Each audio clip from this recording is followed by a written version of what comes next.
My name is Darren Hupke, and this is Pixels and Polygons, part of the Soundstone Network.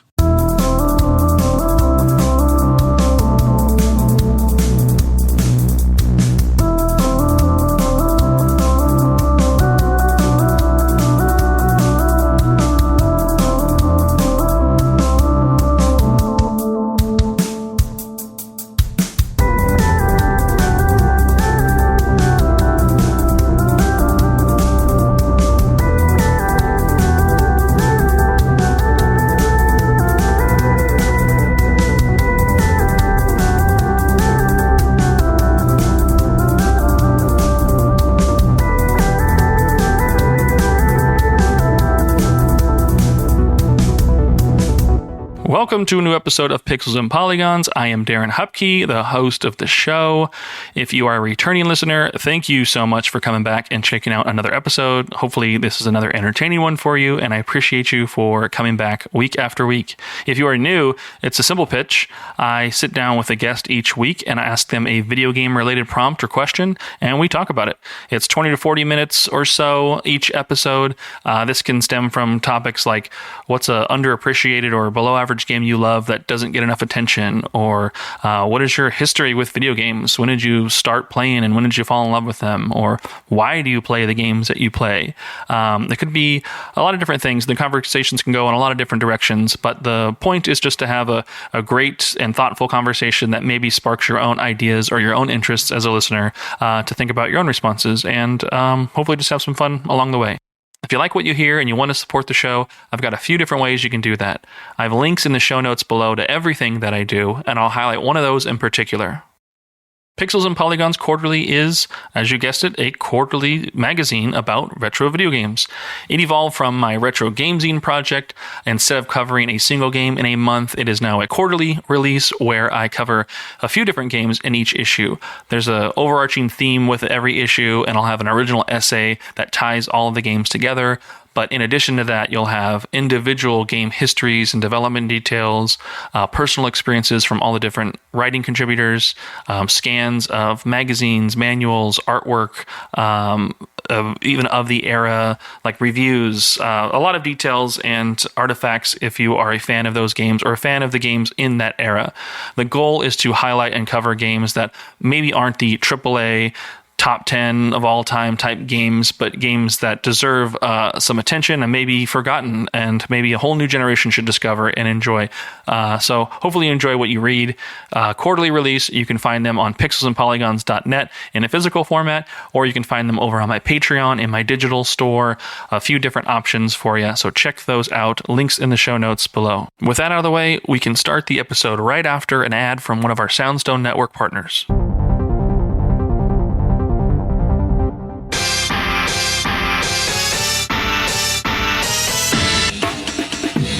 Listen to Flashback 64, the chronological Nintendo 64 podcast. Hosts Gooey, McKenna, and friends flashback to the 90s and early 2000s with a look at the Nintendo 64's catalog and its contemporary cultural and historical context. Starting with the console's launch titles and proceeding in release order, we discuss classics like GoldenEye, Super Mario 64, and Star Fox 64, as well as some not-so-beloved games, lesser-known titles, and everything in between. Along with game-specific deep dives, we also cover other bits of pop culture from the time, like films, music, and more. Subscribe wherever you get your podcasts.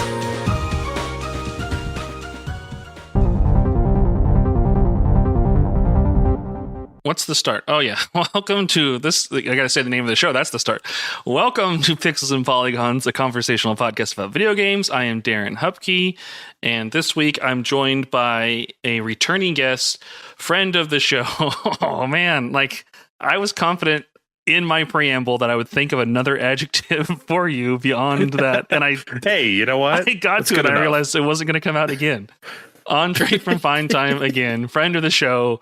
That's it. Nothing else. All right. That's all I need. I'm telling you. I'm friend of the show. That's good enough for me. I'm normally creative, and I'm disappointed that my creativity just failed me on back-to-back episode recordings. Hey, it happens. Yeah. That's life in America. They make pills for that. It's going to take one of those blue pills. Yes. Those are different, buddy. The ones with the rhino are the ones you want. You can get those from any 7-Eleven or gas station. Oh, yeah. That's a 7-Eleven classic, man. Yeah. Sorry, took a drink. That's the perfect time to take a drink is when I'm ready to talk. Yes. Welcome back to the show. We did just previously record an episode, but it has been a little while since we actually recorded prior to this, though. So welcome back to the show. Mm-hmm. We actually are going to talk about something fun here, and you just reminded me of it off recording. We had actually put together an episode before, months and months ago for last year, and through technical difficulties and failures of technology, likely all basically because of me, we lost the recording because I think it only recorded one side of the audio. And again, that would have been a me thing. There's no blame assigned to Andre at all. Make sure he comes out clean on this. But okay. we had recorded this. Me. Yeah. So we're going to actually come back now and do that episode now. So I'm excited to actually be able to get a redo of this. So thanks for coming back. So you really don't remember what I said? Before. Not completely. Like I said, as soon as you start talking, like it's going to come back to me. Okay. Guarantee it. Like it's going to be just seconds as soon as you start doing it. All right. But for now, what my wife just texted me, some help. The Honorable Andre, the fan favorite Andre, close friend of the program, Andre, affiliate, colleague, associate, ally. I could have all these additional adjectives and things I could have added for flavor. So hey, you know what? That's good flavor text. Thank you, Darren's wife. Yes, thank you. But anyway, let's get on. Let's do the show. Let's have some fun. We talked last time you were on for the last episode. We talked about the Dreamcast, which is always a good time. But now we want to talk about a different topic. We want to talk about a game that kind of wowed you or surprised you or stunned you. But before that, while we're marinating on that, I would like to ask you an icebreaker question to kind of get things started. Okay. So how do you feel about that? Feel good? I love these. I love these. Okay. This one isn't as... I don't think should be as difficult to answer. Hopefully not. It's just kind of more just a curiosity and everything. But what was the last game that you rolled credits on?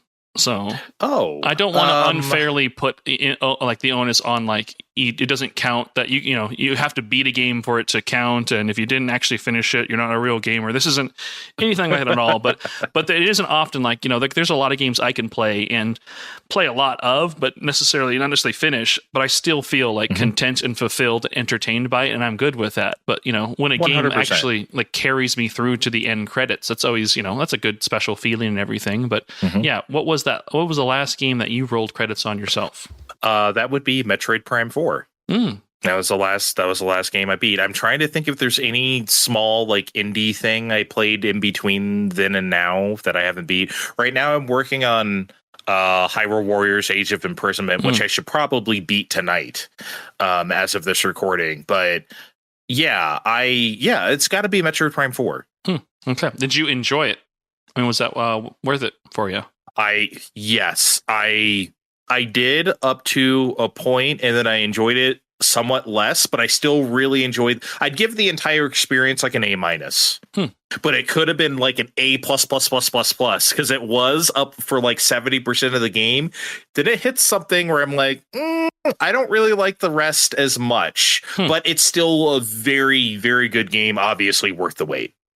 In my opinion. Yeah, not a lot of games have ever really done that to me, but Tales of Arise is one that I was just shocked by how quickly I just turned on the experience of it all. It was an A+ thing for me. I loved the pacing, I loved the combat. It gave you enough side content to do that I wasn't obsessing over it, but was still able to do it and make progress. And then it got to this third act where it took you to a new location, and it was almost a reset of the story, and it just kind of got in a weird spot, and then it was just the longest, grindiest dungeon. It was just oh my gosh, this whole last part could just be lopped off here, and I'd have an amazing game that I spent 60 hours with, but instead I'm spending 80 hours on a game that now I feel yeah, it's a good B. I definitely recommend you play through at least half of it, and then I don't know if you really need to go through the rest of it, but it was so weird how a game turned on me like that.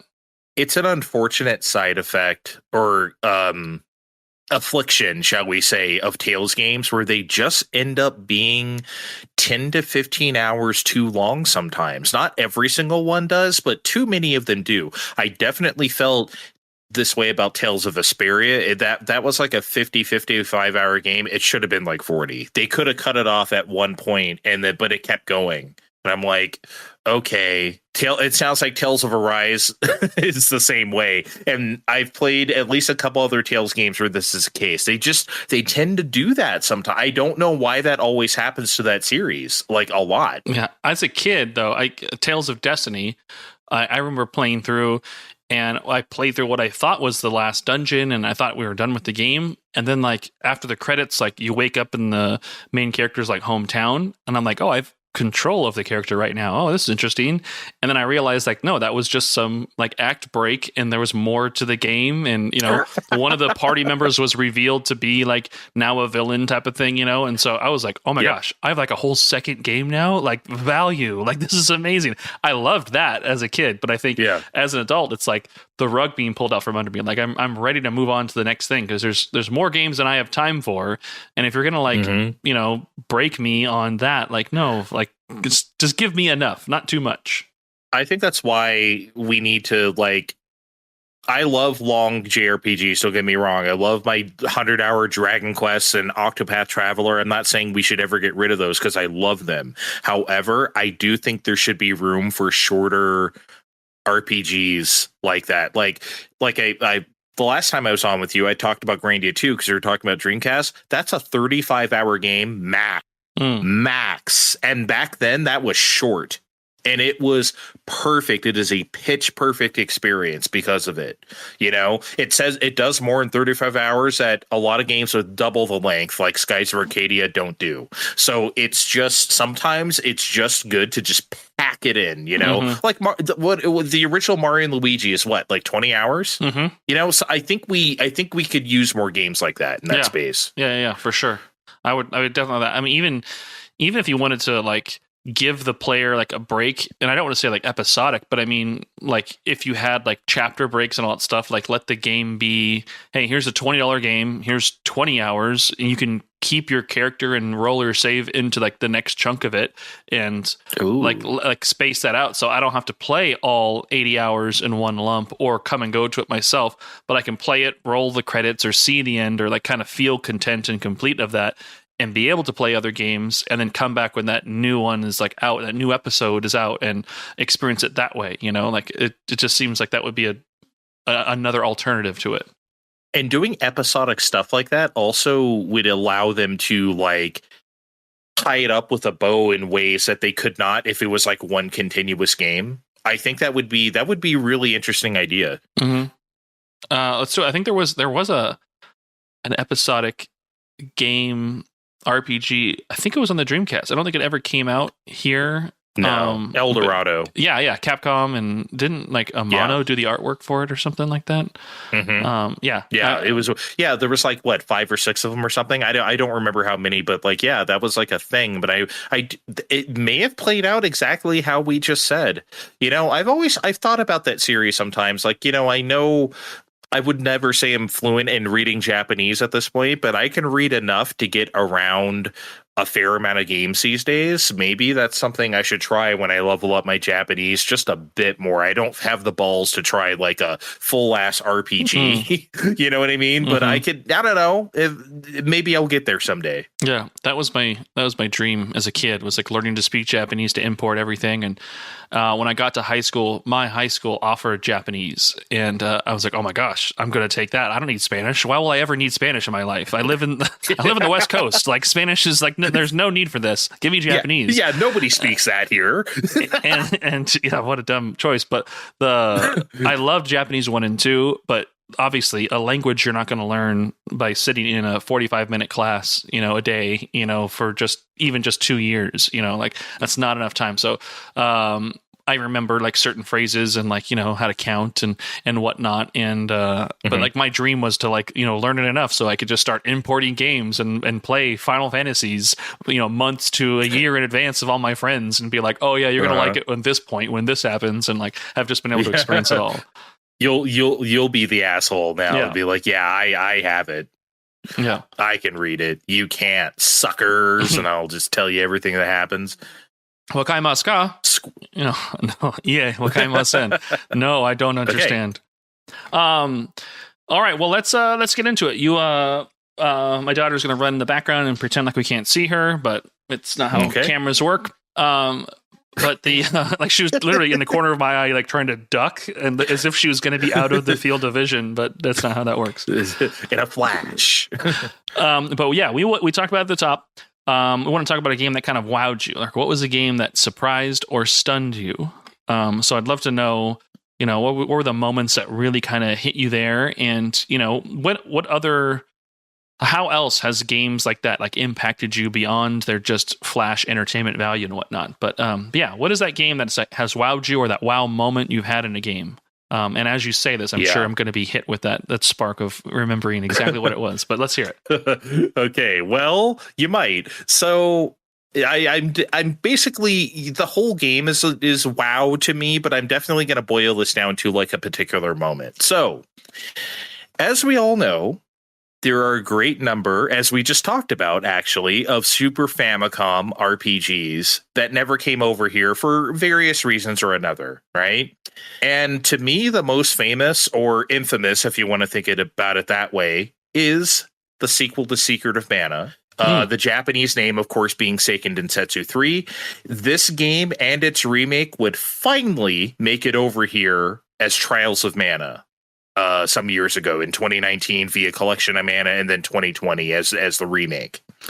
So, but if you wanted to play it in English before that, your best bet was a fan translation, as was the case back in the day, which is what I did to play Trials of Mana on my shitty compact Presario or whatever I had back then. Trials of Mana is a fantastic game through and through. I'll be here all day if I just talk about how good that game is, but I'll narrow this down to my wow moment about it. Right? Have you ever played Trials of Mana, by the way? No, I have not. Okay. Feel free to spoil. That's okay. It is one of those ones that I've always wanted to get into. Like the Saga and Mana games both are like ones I've played like a little bit of, obviously through like Final Fantasy Adventure or Legend, whatever it was released as here in America. And then I played some Saga Frontier 1 and 2. Like I played like both of those, those square tangents that weren't named Final Fantasy. And I love like the unique aspects they've both provided to, like, just the whole JRPG space of not being just a cookie cutter, but having such unique DNA to them. Like they definitely deserve their flowers for sure. Yeah. When Square put out that collection of Saga, like a few years ago, I ate that shit up. I played all three of those Game Boy games back to back to back. It just became my life for a month, talk about cool short RPGs. But yeah, so Trials of Mana. And, well, you have played Secret of Mana, right? Mm-hmm. So, as you remember, there's a great number of bosses in that. And what annoys me about that game is that there's a lot of palette swapped ones and they just keep repeating. But whatever, when they're cool, right? Trials of Mana keeps that tradition. There's a lot of great bosses, and most of them are very, very original. You don't see them repeat. And they're all fantastic. It's probably my favorite aspect of the game. That's not usually something I say about any RPG, where the bosses were my favorite thing about it. Trials of Mana, that is the case. The bosses are not the whole game to me, but a significant portion of why I think it's so cool. But my favorite one is the one I want to talk about. There's this double-headed dragon you have to fight at some point called Dangard. Okay, and it's a dragon. As I said, dragons can fly. So to fight him, you get on the back of your own dragon. Flammy, as you well know, is the thing you use to fly around the world at some point in a Mana game. You get on the back of Flammy, and you chase down this boss dragon, Dangard, through the air, and you fight him. So basically, imagine this dramatic forward shot riding on the back of your own dragon, and then you're fighting another dragon in front of you, which is flying, and you're flying through the air what feels like God knows how many miles an hour. The clouds are just like, I mean, it is, holy shit, it is so cool. It is one of the most incredible visuals I've seen on a 16-bit system. It's wild. It's so cool. But then it gets even cooler. So that blew my mind enough, right? Here's the part that really blew my mind. So you fight for a while, right? And both dragons dive into the clouds, and you can't see anything. You just see clouds. They both emerge from the clouds, this time from a side-on angle. So now you're riding on Flammy from the side, a side perspective, and you're fighting the boss again from a side perspective. Everything has changed.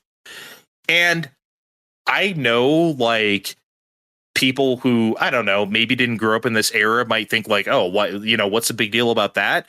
Think about it. You have to draw the entire giant dragon sprite from an entirely different perspective and the boss as well. So you're redrawing both things. Space was so tight back then. You couldn't really afford to do stuff like that. And it's not just the space. It's also the fact that, like, it takes so long to do stuff like that, to do damn near full screen sprites of a boss. Like that was crazy. Just to see something so cool from one angle, and then you see it from another angle that's like, wow, they actually did all of this for just one boss fight. They went so hard on this one thing. That to me is insane. Like I still can't believe it. Like whenever I've replayed that game, it's just like, I cannot believe they went so hard on this. Yeah. It's incredible.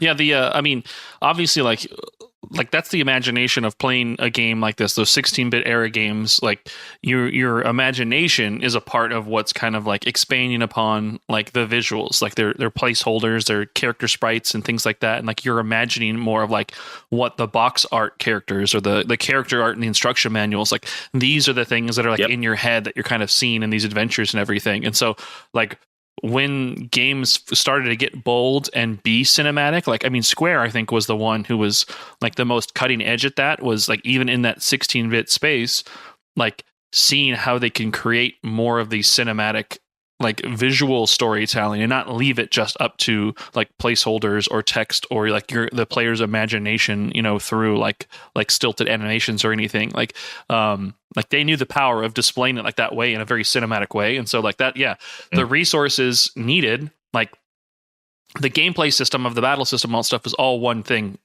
but then to like render out like two different sprites, for like the side view and top down view and everything, like those, you had only so much you could do with that. So they were committed to like the idea that they wanted to make this battle be something that was like memorable and cinematic because they wanted it to be that moment. And obviously like, it worked out, like it cashed in. If people, sure did. If people 30 years later are talking about, what it was like, from a game that old, like still now, about how it kind of had that like a wonder effect and everything, like mission accomplished. That's roll out the banner, we got mission accomplished. We did it. Yeah, 100%. And mind you, I played this in like 2003. Obviously I didn't play it in 1995 because I wasn't importing very, very expensive. You remember how expensive big cartridges were back then. Yeah. That's part of the reason why we didn't get it here, but whatever. And I played this in like 2003 on my computer, and it was still amazing. At that point, it's like we're well into the PS2 and GameCube era, and like this still blew me away. Just incredible stuff. Also, I should say, all great boss fights need a great boss theme. And of course, this boss has an all-time theme. It's called High Tension Wire. You only hear it a couple times in the game. You do hear it one other time in the game. You only hear it during bosses. This game has a number of boss themes that you just hear a couple times, which is another extravagant choice on its part, just being able to do that. But yeah, that song High Tension Wire just ties the whole thing together. It's a moment that I think might just define Squaresoft in my mind at that time. Just comes together. It's great. And again, when I played this in 2003, when I played it in 2019 on Collection I'm on Switch, it still hits me right there. I think it always will, no matter how many runs I do of that game. Yeah, we're talking about like the import cost of actually playing it back then and everything. I'm reading through the boss fight books, Final Fantasy V book by Chris Kohler. And in it, he talks about how he was, he read a Nintendo Power preview of it. He was really excited for it, but then Square skipped out on localizing or finishing the localization for 5, just waiting on 6 instead. And he really wanted to play 5 and talked about looking at it, looking at the ads in the back of like EGM and Die Hard Game Fan and everything. And he called one of the import shops to see about buying it, the import cost. And by that time, it was a few years old in Japan, but they told him it was going to be $130, then. Like cartridges, games were already expensive. An $80 game was like, sure. But then suddenly, to try and buy that, and import and play it that way at $130, like in kid money, that's, that's not happening. You're selling a kidney to afford that. Yeah, dude. I remember looking at because you remember all the mid 90s, advertisements of here's all these imports and stuff. I wanted to I would have. Because on the N64, all you really need is that pass-through card to play imports on it. So I was looking at some of that, especially for, I forget the Japanese name now, but what would be known here as Mischief Makers. I really wanted to get that because, there was no guarantee games like that would come here. But then I looked at an advertisement in the magazine, it was $110 goddamn dollars. Yeah. So I was like, I can't. $110 for a game, I just, I could not do that because I was a teenager. So a game you're already going to make concessions on, not being able to read, many of the menus, and you were going to have to trial and error a lot through just to get to the gameplay. You were now going to spend twice as much as maybe a regular game that you could have gotten and everything. So yeah, I remember 100%. I had we talked about actually in the last episode in the Dreamcast one, the Cypress swap meet guy that I would go to, my video game guy. Actually, I remember I got my PlayStation back in that trade. I shared the story about me trading my PlayStation for the Dreamcast and everything. I would end up actually trading back with this kid and getting my PlayStation back. But I remember going on another random trip to the swap meet to trade some games to this guy and buy some new ones. And I was struggling to I was like, man, I've got $50. I can basically really only buy one newer game. And I was there for probably an hour walking around the 2 parking lot spaces this man's truck took up that was selling video games next to some guy selling power tools and another person selling socks. I'm just swap meets are a weird place. I love me a good swap meet. But yeah, this guy, he saw me and he knew, he had to have known me as a somewhat of a regular because I was there every other weekend. But I'm sitting there hemming and hawing. I just could not make the decision. I had Mega Man 8 in my hand and I was like, yeah, I think I'm going to go with this. This should be good. But do I really want to get just a Mega Man game? Should I maybe see if there's anything else cheaper to buy? And then he was like, hey kid, let me show you this. And he says this is called the Action Replay. I'll sell it to you for $20. And I was like, all right, well, I want to buy a video game. I don't want an Action Replay. It was like a Game Shark. And he's like, yeah, it's like a Game Shark too. And I was like, okay, well, yeah, I kind of want a game though, so I don't really need a cheat device to make my other games more fun or anything. I just want something. He's like, no. But with this, I'll show you how to put it in, and it goes to the back of the little serial port, and then you put this spring inside the front of the disc tray so that when it opens, the system still thinks it's closed, and you can swap out your disc and put in one of these. And it was like a burned, game. And I was like, oh, okay, well, how do I get these burned games? He's like, and he gave me a list of a paper printout, and he's like, I have all these games here. They're $5 each. Each disc is just $5. And so I was like, wait a minute, I have $50. The Action Replay's 20. So I can, doing the math, I can get 6 games then? And you're telling me, I'm looking at this list, Driver, Mega Man 8 was on there. I bought just burned copies, illegal copies of these that this guy just hooked me up with.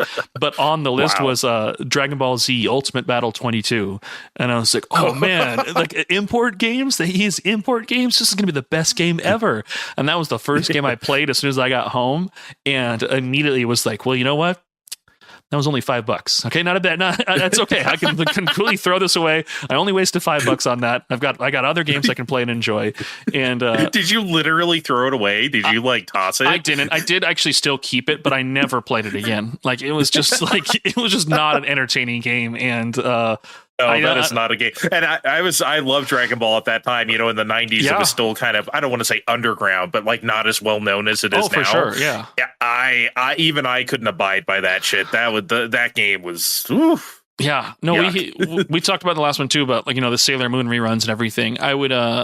We would someday they would have Dragon Ball Z episodes on, and all we had translated up to that point was partway through the Frieza saga or whatever. Like it didn't continue from there. So like as a kid, I'd watched that plenty enough times to get through that point.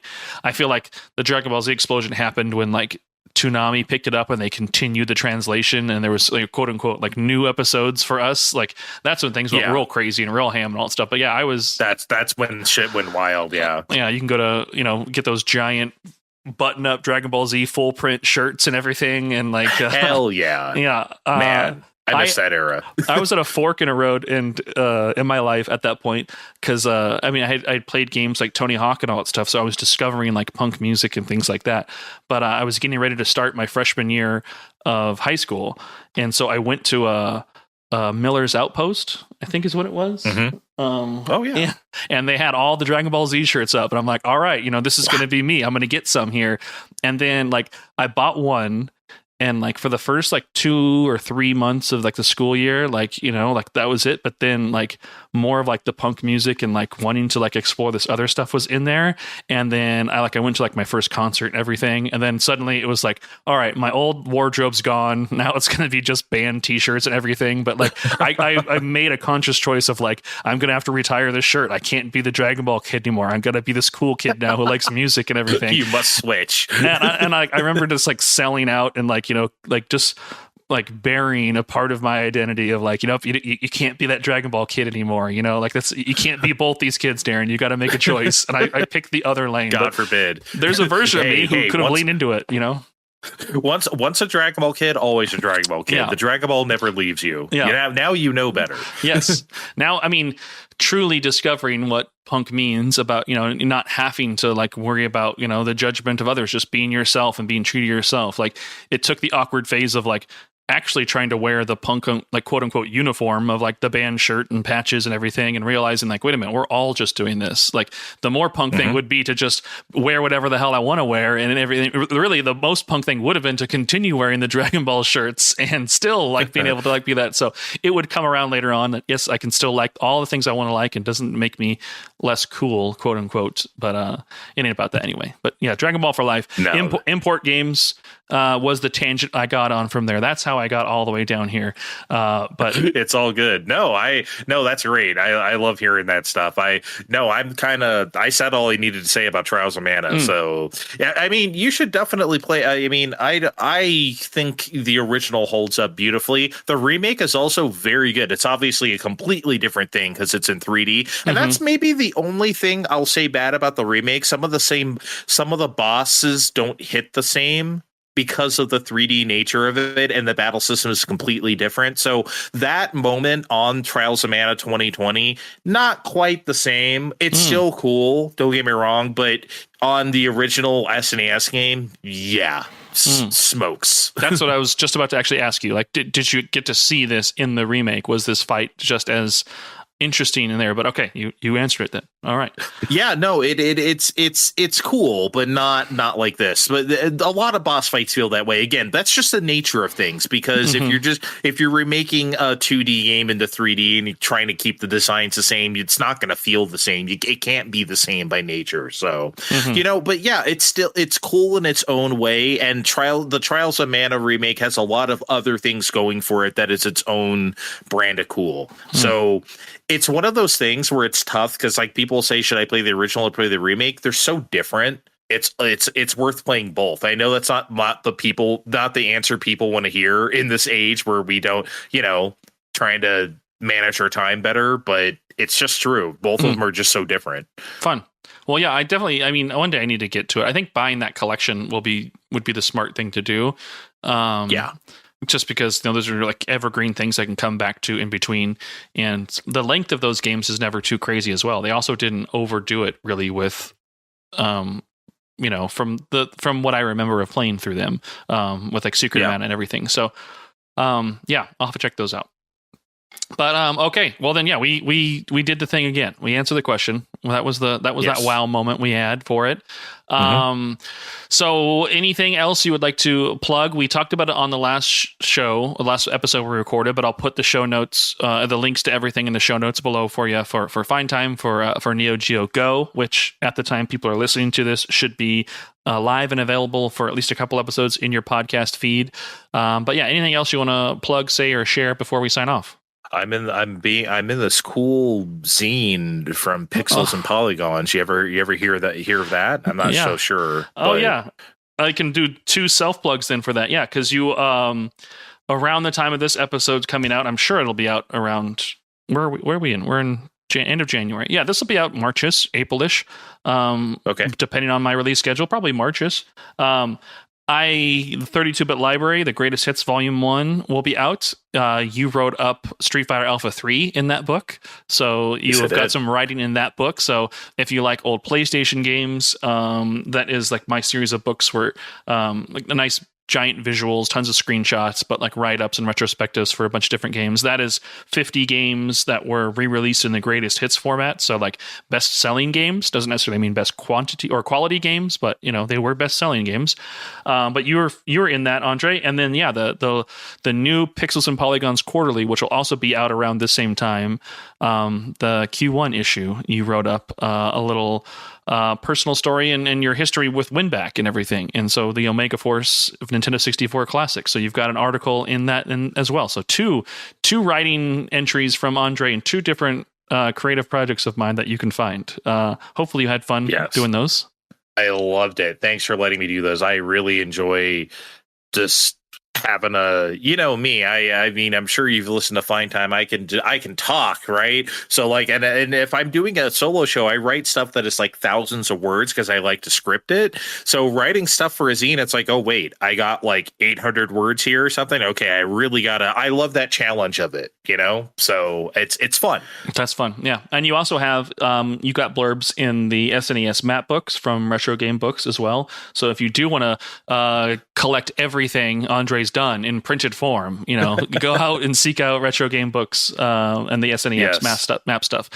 Which volumes are you in? All 3 of them at this point? I'm in all 3 volumes somehow. I have a blurb, and he Brian, great guy, excellent, guy who puts these books together. He asked me like, hey, do you want to whatever, and I sent him 3. It's like, you can use any of these or none of these. He used all 3 of them, and they just happened to alphabetically hit in all 3 volumes. So I'm in all of them, baby. Perfect. I planned it that way. I should just say I planned it. That's fun. Yeah, he's doing the he did an NES maps book, but he's expanding that and making that to match the format of these SNES ones. So there's blurbs from there. Did you contribute to that one, or do you? I'm going to. Okay, yeah. That's I'm looking forward to that larger format as well too. Brian's, I also doubled down. Great guy. Retro Game Books, go check his stuff out. History of Rygar. He just did a giveaway on Blue Sky. Yes. It's going to be too late for you to participate in that, but you can still go buy the book from the website. But yeah, he's got a bunch of good stuff. I have that History of Rygar because that's probably the thing we share. I think that's why we started following each other on Twitter, because Rygar is like our favorite 8-bit game. So yeah, it's just basically, so yeah, that's how we, and then our relationship blossomed from there. Now I'm in all his books. Yeah, there we go. Well, thank you for coming back again, Andre. We'll have you again, obviously, on future episodes. We will have you not just as friend of the show, but the honorable Andre, fan favorite and close friend of the program, Andre from Fine Time, will be back on future episodes with more superlatives. Yes, so thank you. You have a great rest of your day, everyone. Thank you for listening, and thank you, Andre. Have a good one. Thanks. Hello, we are Kirby Conversations, a podcast on Kirby along with adjacent subjects like Smash Brothers, HAL Laboratory, and other related Nintendo games. In each episode, we take an in-depth look at a new Kirby topic, drawing on our decades of experience with the series. I'm Sean Douglas. I'm a writer and podcaster with a background in video game and theater journalism. And I'm Gigi, the editor-in-chief of Kirby and a big Kirby fan from Brazil. I translate Kirby interviews from Japanese to English and research a bunch of obscure Kirby media. And I'm Bridget, a longtime fan, commentator, fan artist, and Kirby collector. Join us for a mix of commentary and original reporting, deep dives into Kirby history, interviews with industry professionals, and more, as together we explore all things Kirby and HAL Laboratory. We're a proud part of the Soundstone Podcast Network, and you can find Kirby Conversations on Apple, Spotify, or wherever you listen to podcasts.